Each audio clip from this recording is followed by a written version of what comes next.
حمید. این تبلیغات نکنه. ملا صاحبای ما، مولای صاحبای ما، اونطور علمایی که خود یک چیز میگه، چی میگه؟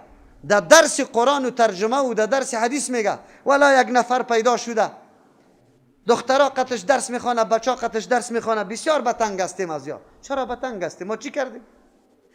ما شما را چی کردیم؟ چرا بتنگ هستیم؟ الله اکبر. الله رحم بکنه. نکنیم اینطور. صم بکم عمیان، یا به مثل کراستن، به مثل گنگ هستن، به مثل کوراستن، نه به گوش خود گپ حق شنیدن و نه به چشم دیدن عملی برنامه عملی از یاره و نه به زبان خود حقایق همی گپ به پیش مردم بیان کردن.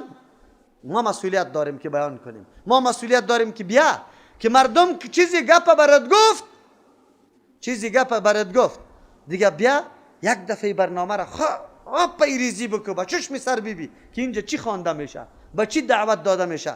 مرکز عبدالله اعظام مردم میگه اینجا یهودیت و نصرانیت میگه دعوت داده میشه. نعوذ بالله. عالمی گپ میزنه. یک ریش سفید، یک حاجی صاحب برام قصه کرد، گفتم مسجد رفتم که یک ریش سفید خیسته تقریر داره. تقریر این قدر با احساسات و جذبات تقریر کرد نزدیکی کمپانی ما دیگه تقریبا. گفت من اینطور فکر کردم که امی مردم امیالی یک دم امیالی میخیزه و سری تو حمله میکنم یا در مسجد تو. بسیار گفت من خفه بودم. بسیار خفه، این قدر خفه که این مردکه خود دروغ میگه، خود مردم خود سری احساسات میاره. گفتم تو نام تو را میگرفت و که اینی طور پیدا شده که شما غیرت نداره که این طور است. گفت الحمدلله که تا می گپای ازی خلاص شد، یک نفرم هیچ احساساتش تحریک نشد. خب خیر بعد از مسجد برآمدیم، من متصل امی آدمی که تقریر کرد برآمدم، برش گفتم که تو گپا را گفتی امی موریس متوکل دیده یا نه؟ گفت نه. گفتم گپایش شنیدی؟ گفت نه. خیر تو خوی گپا را گفتی؟ گفت مردم میگه. باز ما گفت از دستش گرفتم، برش گفتم که حاجی صاحب یک وقت من در مقابل مولی متوکل اینمی رقم بودم، بعدم می آمد که هیچ پرسان نکو. خو یک روز تیر می شدم در پالی مسجدش ترجمه شروع بود، اما رفتم قرار دمو ترجمه نشستم. وقتی که نشستم گپای مردم برام واضح شد که مردم چی گفته بود و حقیقت چی بود. در اینجا آل فعلا حاجی صاحب من شاگرد خصوصیش هستم، هر خفتن نماز اموجه می خوانم، ترجمه را اموجه می کنم، درس حدیث امونجا می خوانم. تو میگه بعد از تو حالا مردم خو خیلی بد میگه. ما گفتم مردم خو میگه، خود تو علی الله برات گوش داده، الله برات چشم داده، الله برات قوی فکر داده، تو خود برو گوش بگی، خود برو برنامه عملی را ببی و بعد از در مورد برنامه فکر بکو. فکر بعد از زبانی تا در حرکت بیار که چه رقم حرکت داری.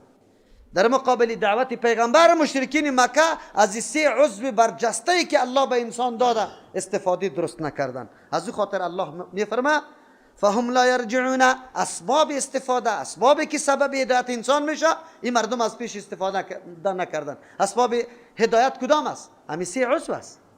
زبان است که بگویی حق، چشم است که راه حق ببینی، گوش است که حق بشنوی. او کصیب من السماء. خو این مثال مشرکین مکه. اگر مثال منافقین شوه، مفسرین میگه منافقین دو طایفه بود. یکی منافقینی بود که قصد داشتن که ما همینطور میمانیم، تنها در زبان اظهار ایمان میکنیم اما در حقیقت ایمان نمیاریم. خو یک قسم منافقین دو دله بودن. وقتی که ترقی و پیشرفت مسلمان ها را میدید در دلشان یک کمی حرکت پیدا میشد که ایمان بیاریم. خب وقتی که در اسلام میگفت نماز بخوانی، زکات بده، روزه بگیره، میگفتی گپارا چی کنیم؟ پس کشی میکردن. الله دو مثال برای دو طایفه منافقین بیان کرده. این مثال منافقین است. خب مثال منافقین چی رقم است؟ با منافقین چی رقم مثال داره؟ اینجا باز اینطور میشه مثلهم مثل همی منافقین که مثل لذی به مفرد است، به معنای جمع است.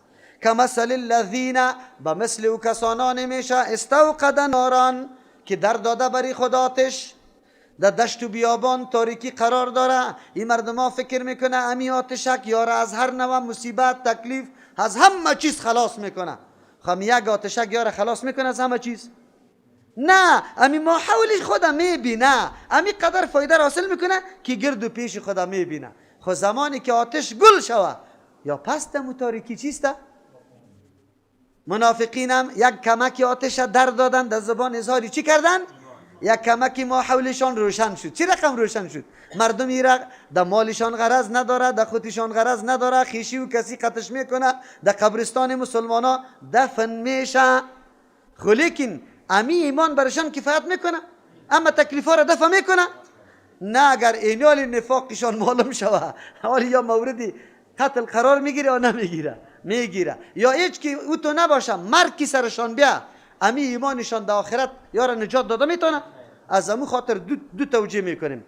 مثلهم، مثال امی منافقین، که مثل الذی، به مثل او شخصی است، الذی به معنای الذین است، به مثل او کسانانی است، استوقد نارا که در داده باشه برای خود آتش، فلما ضاءت، هرگاه که روشن کرد آتش، ما حوله، گردوبری امی خدا، چهار اطراف خود روشن کرد، این امی قدر فایده را گرفت.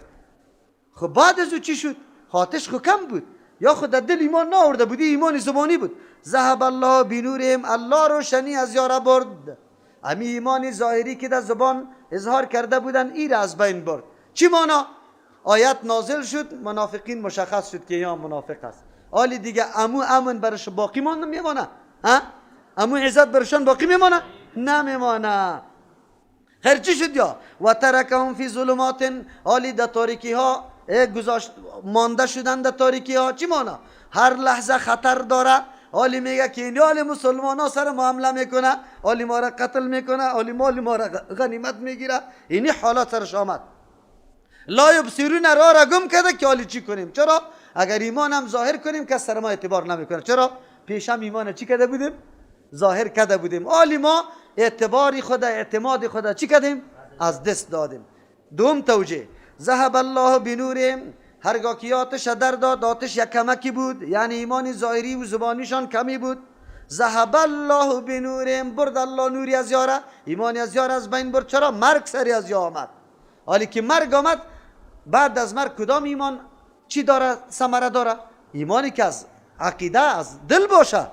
و ترکهم، گذاشت می منافقین فی ظلمات، در تاریکی، تاریکی قبر، تاریکی نفاق، تاریکی شرک، تاریکی عذاب جهنم. لا یبصرون، که هیچ چیزی جدیده نمیتونه. این مثال اونمون منافقین بود که اراده ایمان آوردن نداشتن، فقط با ایمان ظاهری و زبانی خود یک چیزی مفاد گرفتن. مثل که یک نفر آتش در بده، گرده که خدا میبینه یک کمک خود دیگه، آتش کلی تکالیف و مصیبت ها را دفع کرده نمیتونه. اینمی قسم ایمانی از یا کلی تکالیف و عذابای جهنم دفع نتونستن، در دنیا فایده گرفتن.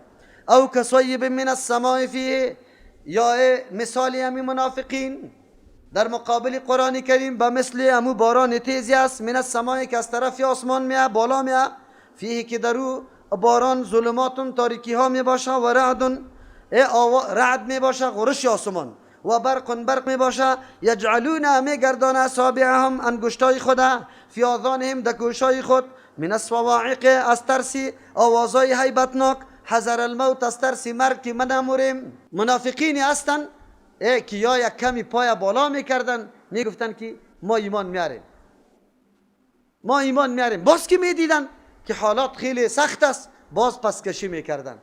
الله تبارک و تعالی حالات از یار ابرای قرآن کریم بیان میکنه. اول مثال قرآن است. قرآن به مثل باران تیزی است که از طرف بالا میاد، یعنی مثل که باران از طرف بالا میاد، قرآن از طرف بالا میاد. یک، او تیز میاد. گسترش و انتشار قرآن کریم آنقدر سرعت داره که روز به روز قبول کننده قرآن کریم و پذیرفتنی قرآن کریم روز به روز اضافه شده میره، سرعت داره. مثل که باران زمین خشک چی میکنه؟ زنده میکنه. دو رقم رنگارنگ چیست، سبزه ها و میوه ها و علف ها سبز میشه. قرآن کریم هم دلای مرده را چی میکنه؟ زنده میسازه. خب حالی در اینجا امی باران تیز که یک دم جهان زنده میکنه، یک دم گیاه ها و لالزارها اضافه میشه، زمین خشک یک دم تر و تازه میشه، چقدر فواید خیلی بزرگ داره یا نداره؟ خب لیکن یک 3-4 نفر و 5 نفر در یک دشت و بیابان است و بیچاره در غم جان خود است و باران فایده هایش نظر نمیکنه که باران چقدر فایده به مخلوق دیگه میرسانه و در غم جان خود است و میگه نه باران نباشه. باران باشه؟ در دشت و بیابان است. چرا؟ کسی که در شب باشه، باز در دشت باشه، باز اونجا غار، کوز، چیست، سنگی گپا، خانه وجود نداره. هر لحظه که می غرش آسمان میشه میترسه که الماسک سر ما نبیه. چرا؟ قاعده ایست که الماسک در جایی میفته که جای دشت چی باشه؟ بلند باشه. یا چون که در دشت قرار داره از یا که دیگه چیزی بلند وجود نداره، همیشه ترس داره. او از دستی که غرش آسمان میشه، امی مسافرین چی میکنه؟ بگه انگشتای خود در گوش میمانه. امی انگشت در گوش ماندن از او الماسک یاره نجات داده میتونه؟ نمیتونه. یا بیچاره فقط حال خود در نظر گرفته، باران بد میگه، خوش نداره که باران بیا، تیز بیا، سر و صدا نبیا. خوی قدر است که یک کمکی برقک میشه چند قدم میره، که باز برقک گم میشه، تاریکی است نه، جای به جای چی میشن؟ الله تبارک و تعالی حال منافقین بمرای حال اینمی مردمایی که در دشت و بیابان که باران تیز آمده است، شب آمست، مثل حال ازوا مشابه میسازه. چه رقم مشابه میسازه؟ منافقین این را سعی نمیکنه گسترش اسلامه که چقدر مفاد داره، نزول قرآن چقدر قلبا را زنده میکنه و چقدر فایده ها داره. یا فقط منافع خود در چی گرفته؟ در نظر گرفته که در خطر است. یا منافع خود در خطر میبینه. نزول قرآن، گسترش اسلام و پیشرفت و ترقی مسلمان ها را روز به روز لشکر مسلمان ها که زیاد میشه یا را بسیار سوختانده و چقانده. به مثل اونمو مسافر است. زمانی که آیات قرآن نازل میشه مثل که چیسته؟ به خاطر ازی نعوذ بالله که قرآن سری از یاد تاثیر نکنه، انگشتار را در کجا میمانه؟ اونجا مسافر انگشتار در گوش خود میمان به خاطر که غرش آسمان و سر و صدای بدناک یارا از او خود نجات بده. و خود نجات داده میتونست؟ نه. امی مردم ها که انگشت در گوش گرفته حال پیشرفت ترقی اسلام مانی شده میتونه؟ نمیتونه. این اونمو مردمی است که با قرآن رابطه نداره، نعوذ بالله. تلاش دارن که قرآن نشنوه. در یک مسجد تقریر جمعه میکردم، یک گاجی بود، ریش سفید است، حالی هم است، نامش نمیگیرم، نام مسجدم. آمد که دمی روش دمی دروازه دمه خورد، پس در خورد، اینی طور کرد انگشتای خودم میدوید. من در لاسپیکر گفتم یکی آمد، حالی دیگه الله بکنه که در گوشش گپی من نرسه، فکر میکنه که همی گوشی من چی گپی من دمی گوشش برسه، گپ خلاص است. این مردم ها دشمنای قرآن است، یا قرآن نمیشنوه. الله تبارک و تعالی حالات منافقین برای ما بیان میکنه. خو امروز در جامعه مسلمان ها همینطور مردم وجود داره. شما باور به الله بکنید که در ترجمه قرآن کریم چی میکنه؟ بگه گوشه خدا بند میکنه.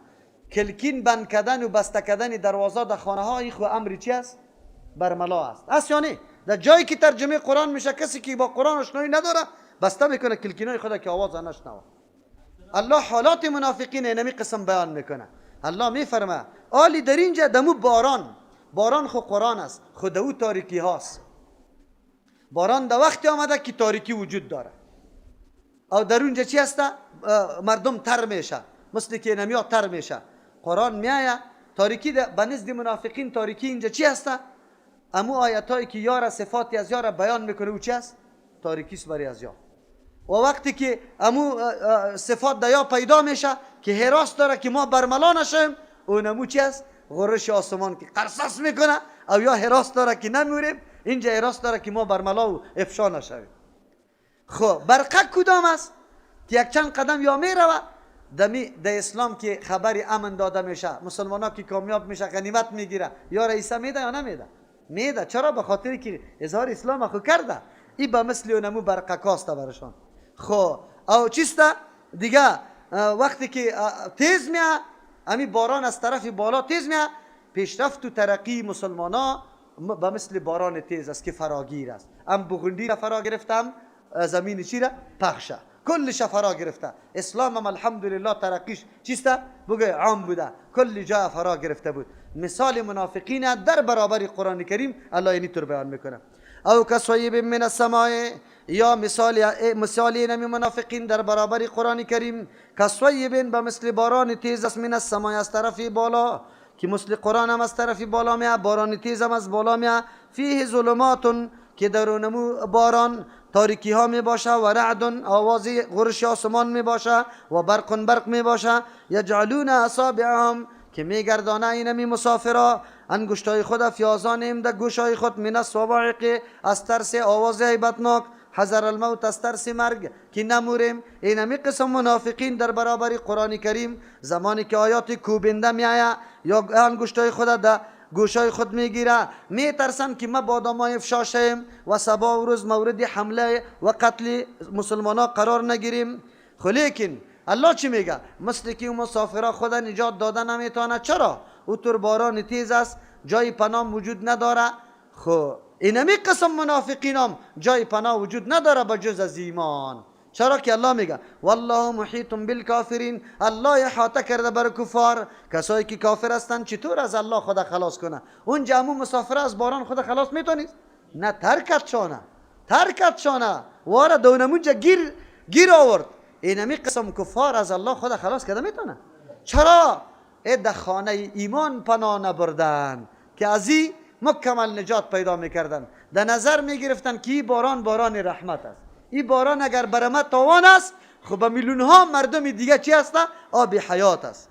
یکاد البرق یخطف ابصارهم. آلی الله تبارک و تعالی اتمام این مثال، پورا کردن این مثال به این سیستم میکنه. یکاد البرق یخطف ابصارهم، قریب بود که اینمی برق یخطفو بربایه از بین ببره ابصارهم نظرای از یاره. مثل که مسافرها امو درخشش قدر تیز بود که نظرای از یاره ختم بکنه. اینجا چطور است؟ اینجا چیست؟ آیاتای کوبنده جهاد و همچنان فتوحات مسلمان ها به مثل چی است؟ اونمو برق نظرهای از یاره چی بکنه؟ خیره می سازه، مثل که از بین ببرشانه. چرا؟ یا بسیار حراس داشتن و بسیار خفه می شدن که مسلمان ها کامیاب شدن. کلما ضاء لهم، هرگاه که روشن میکنه می برق برای از یا مشوفی یک چند قدم دو میره، یام که می دیدن که علا مسلمان ها در ترقی است، باز یک دفعه اقدام میکردن که ما ایمان بیاریم. مثل که مسافرها چند قدم میرفتن، منافق هم یکم اقدام میکرد. و اذا ظلم علیهم قاموا، وقتی که سری مسافرها تاریکی میشد قرار استاد میشد. اینجا وقتی که میدیدن که اسلام ما را جهاد دعوت میده، ما را به زکات به روزه، در این ماه اسد روزه را بگی از صبح تا بیگاره، این باز چی میشدن؟ بگوید دل بسته نمیکردن به ایمان. ولو شاء الله، اگر الله میخواست، لذهب بسمعهم و ابصارهم، آن چیزی که سبب شنواییشان است، ذریعه شنوایی قوت شنواییشان است و قوت بیناییشان است، الله اگر میخواست او مکمل از بین میبرد. الله هیچ جمعی حالت سرشان نمی آورد. حالی هم الله میتونه که مردم کل گیره هیچ حالت نفاق نبیه، لیکن الله حکیم ذات است، امتحان میکنه. ان الله على كل شيء قدیر، یقینا الله بالای تمام چیزا قدرت داره. هر کار که الله بخواه میتونه. پس میتونه که منافق هم مسلمان بگردانه، امین جا هلاک کنه. لیکن این میدان چیست؟ امتحان و آزمایش است. یا ایها الناس اعبدوا ربکم الذی خلقکم والذین من قبلکم لعلکم تتقون. بعد از ذکر سه طایفه که در مقابل قرآن پیدا شدن، یک طایفه متقین بود، قرآن قبول کردن، از امی قرآن راه تقوا را در پیش گرفتن، زندگی تقوا را اختیار کردن.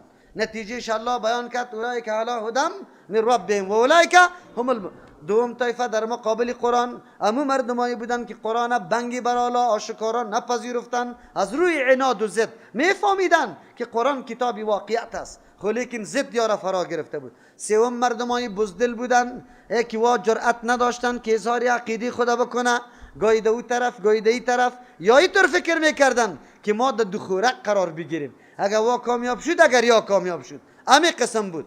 الله تبارک و تعالی بعد از ذکر سه طایفه دعوت میده به کل طایفه، به متقین هم دعوت میده، به کفار مجاهر هم دعوت میده، به منافقین هم دعوت میده. به متقین دعوت میده یا ایها الناس، ای مردم ای متقین، اعبدوا ربکم، محکم شوی سر عبادت پروردگاریتان. مردم که اعتراض انتقاد نامه و لقبا برتان میده، شما حراس نکنید، امیر را پیش بگیره، محکم بگیره.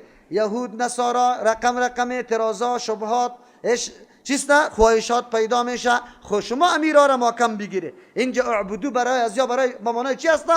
ثبتوا علی العبادت، سر عبادت ثابت قدم بمانه، خواه از یک پروردگارتان، از کسی دیگر نه که اصل دین است. دوم مانا با کفار مجاهر میگه یا ایها الناس، کفار اعبدوا ربکم، بیای رب خو قبول داره، توحید ربوبیت قبول داره، توحید الوهیت هم قبول کنه، الله را رب میدانه، مالک متصرف کارساز میدانه، خو ایران بدانه که عبادت مخصوصی کی بسازه؟ اعبدوا ربکم، از یک پروردگارتان شما عبادت کنه. از همین خاطر است که ابن عباس رضی الله عنهما میفرما، رئیس المفسرین، اعبدوا به معنای وحدوا ربکم، شما پروردگار عبادت میکنی خو همراه شرک بتارم قطش مستحق عبادت میشماره، این کارا نکنی. سوم یا ایها الناس، ای منافقین بزدلا، اعبدوا ربکم، از روی یقین و دلتان، از صمیم قلبتان عبادت پروردگارتان بکنه، تنها به زبان کفایت نمیکنه. بی شما یا ایها الناس خطابی چیست؟ عام است، به کل بشریت است. قرآن کتاب یک قوم نیست، منطقه نیست، به کل انسان ها تا روز قیامت. یا ایها الناس، ای مردم، اعبدوا ربکم، اینی را میگه مقصد قرآن. تعریف قرآن شد، ذالک الکتاب لا ریب فیه، مقصد قرآن چی؟ هدف قرآن بیان شد، هدی للمتقین. صحیح است؟ مردمایی که مخاطبین قرآن بودن سه طایفه را بیان کرد. عالی، قرآن به هدف هدایت آمده بود، خو اول مقصد هدایت توسط چی حاصل میشه؟ کسی که میخواه متقی جور شوه، کسی که میخواه که در راه هدایت روان شوه، اول قدمش عبادت پروردگار است، توحید الوهیت است، الله را مستحق عبادت دانستن، کسی دیگر را به همراه الله شریک نساختن. اعبدوا ربکم، عبادت پروردگارتان بکنی. دمی ربکم برد اشاره میکنه، ای انسان امو ذات تو پرستش کو، او را عبادت برش خاص بساز. ربکم کی تربیتی تو را کرده، در این مقام و منزلت تو را رسانیده، او روز به روز درجه به درجه تو را در مقام میرسانه. ربکم همو ذاتی که تو را تربیت کرده. ربکم عبادت مالک و متصرفی تبکو. رب چی مانا؟ مالک و متصرف. ربکم مصلح و مدبری تا عبادت کو. بس دمینجا دلیل برات پیش میکنه که عبادت از یک الله است. چرا؟ مالکی توست، متصرفی تو، تربیت او میکنه، مصلح توست، تدبیری تو میکنه. چرا علی عبادت نعوذ بالله بغیر الله میکنی، دیگران را شریک میکنی؟ علی دلیل برات تیر میکنه. اوی دلیل هم نعمت است، هم دلیل است. نعمت به خاطری که تو شکرگزاری الله را بکنی که الله اینقدر احسان سر ما کرده، مرا چی شده که الله را بگذارم به کسی دیگه نعوذ بالله عبادت شروع کنم. او دلیل هم است. آیا غیر از الله به کسی که سر تعظیم پایین میکنی یا او را در عبادت شریک میدانی، تو را پیدا کرده؟ پدر و مادرت پیدا کرده؟ کلا، قطعا نکرده. الذی خلقکم، ذاتی که شما را پیدا کرده، نعمت وجود برای شما داده نبوده، الله داد. ما که پیدا میشیدیم کی ما را پیدا کرده؟ پیغمبر، ملک، ولی، انسان، جن. کی هسته؟ کسی دوا را میتونه؟ خب مردم ما میگن نه، نطفه را خو الله تبارک و تعالی به جنین تبدیل کرد در شکم مادر و بعد از اون مراحل در اونجا طی کرد. خو لیکن در جنین بودنش باز بند آقا صاحبام کار کرد. اگر آقا صاحب بند نمیداد، این طفل در زنده باقی، چرا که کودک سوبیان داره. زن امی سوبیان داره یا کودک سوبیان؟ شما در یک حدیث پیدا کنی که پیغمبر علیه السلام گفته باشه کودک سوبیان است. بازی بدبختا چی میگه؟ میگه سوبیان کی هست؟ ای اولادی کیست؟ کنیزای یا فرعون است؟ کیست؟ چی واهیات یا بیان میکنه؟ این مردم مسلمانی ما را چطور فریب داده رایسته؟ خیلی خوب، بیا درکم. من دیگه دلیلم برات نمیگم، تنها همین دلیل میگم. در افغانستان خو آقا صاحب به جنین بند بسته کرد که او جنین ام سوبیان کودک سوبیان نگرفت. به چینایا کی بسته کرد؟ به آلمانیا کی بسته کرد؟ به هندوستانیا کی بسته کرد؟ به امریکایا کی بسته کرد که او زنده تولد میشه؟ عقل در کار بگیریم. چی در بدری هاست؟ همینطور بود یا نبود؟ اگر آقا نباشه در قبرش تاره، چند قسم تاره؟ 7 قسم تاره است یا چند؟ برابری قدی چی در اونجا بسته میکنه، واز میکنه، پس میاره در کمری زن بسته میکنه که طفل سقط نشوه، نفته. این عقیده کفر است یا عقیده اسلام؟ شما بگوید. رب کیست؟ خالق کیست؟ ما را در هر درجه در هر عمر که میرسانه کی میرسانه؟ الله اکبر. خیر چرا اینطور هستیم؟ چرا از قرآن بیگانه شدیم؟ چرا از قرآن دور شدیم؟ قرآن برای ما چی میگه؟ الذی هم ذاتی که خلقکم شما را پیدا کرده، نعمت وجود براتان بخشیده، والذین من قبلکم در ذهنتان میگرده که نه ما خو از پدر و مادر تولد شدیم. الله برات میگه پدر و مادری دست کی پیدا شده؟ کی پیدا کرده شه؟ او ذاتی که پدر و مادری تو هم پیدا کرده. خب چرا عبادت الله را بکنی؟ الله برای ما نیاز داره؟ حاجت داره؟ نداره. الله که کدام فرمان میده برای مصلحت توست، برای حفاظت خودت است، فایده خودت است. لعلکم تتقون، شاید که شما متقی جور شوی. عبادت الله ذریعه تقواست. هر کس که عبادت الله را نمیکنه، عبادت یک الله را قطعی از او شرک میکنه، او متقی شده میتونه؟ او که متقی نشه و ولی شده میتونه؟ پس کسایی که دعوای ولایت داره و کلی کارای شرک است، او ولی شده میتونه؟ امروز خب مردم ولی کی را میگه که کارای شرک میکنه. مردم دعوت میگه چی کو؟ در وقت ذکر چهره مرا در نظر بگی، برای ما سجده بکو، پس که حرکت میکنی پس کوی از پیش ما حرکت کو، او از جای دورم صدا کو برای ما. دیگه چی بگو؟ اینطور مردم ولی شده میتونه؟